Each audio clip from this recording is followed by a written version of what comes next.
One of the goals of this course is to help you to get familiar with the system, to know some of the most important processes, and get used to use the LS Central POS and the back office. Saying that, I always want people to know a little bit more about setup. And you have seen now how easy it is to do a custom order in the POS. But there were a few things that might be interesting to see about the setup. Why did we get 1 day later we could collect items in the same store? Why could we ship items and things like that? The key thing here is that for standard custom orders, you can collect or have shipped items that are available in stock. But there is also another option called vendor sourcing items. So it is possible to have on custom order items that are not available at the retailer, but are available at a warehouse from the vendor. That is another thing I'm not going to go into in this course here. But I want to show you a little bit about the setup to explain few of the things we've been seeing. So what we do now is we want to jump into back office and we want to open the store list. And here we want to open this store here, S001. And down here you will see there is a fast tab about custom order. So for this store, do we allow click and collect? Yes. Do we use shelf position? Yes. Do you remember when I was collecting item, I was asked in which shelf is this item going to be? Then I created shelf A. If this would not have been able, I wouldn't have that question. So when we have custom order, do we ask about the prepayment or never? My store is set up with always pay. I remember it asked us if we wanted to pay for the item or not. There is some setup that is deeper with the customer income expense account that I'm not going to go into here. But there is something more I want to show you that is for custom orders for the store. That is here in related custom order and sourcing locations. So you may have 50 stores in your company, but maybe only 10 of these stores you're going to allow people to go and collect in if they've been shopping in this store S001.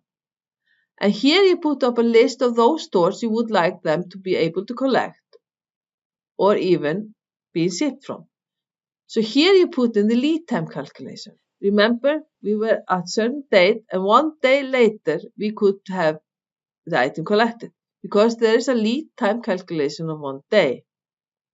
And this is to decide will orders be shipped from the store and can they be collected in the store. So that you can set as you like. It's not necessary that you will be able to collect from warehouses. Maybe you like it, maybe you don't. And it's not necessary that stores can ship. Some stores may be able to ship, but maybe you have a store at the train station or something like that that is not going to do the process of shipment. Then you will not allow that for that store. So this is what we can do. And then there is this interesting concept, lead time calculation and priority. Priority is for shipments. So when we are going to have a shipment, will the system look first into this one because it's number 1? Yes. If the item doesn't exist there, it will look into this one. If the item doesn't exist there, it will continue. And you see store 1 and warehouse have the same number. This is all data that you can set. Finally, I want to remind you that in the LS Central Online Help, down here in more documentation, we have a document, the Demo Data Information LS Central document. So I recommend you download it and look into it.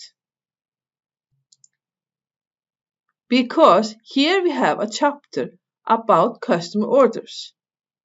And this chapter has some information about the demo data company and the data we can provide with the solution, and it is in part of the VM. So here you have information about it. So have a look, and here it will explain the terms collect in store and shipped item about the lead times and priority. It has different scenarios for items if they are collected in the same store or not, and etc. So please have a look at it. Now we have done an overview of custom orders, seen the process, how it works, looked a little bit in the back office to see the setup, and off you go. Please have a look and see how powerful it is. And always remember that e-commerce orders will all be customer orders in LS Central. ScanPay Go, the app that retailers can provide to the customers, creates also customer orders. They will be posted in back office, so customer orders can be used by different procedures in LS Central. And it's definitely worth it to understand them and try them out.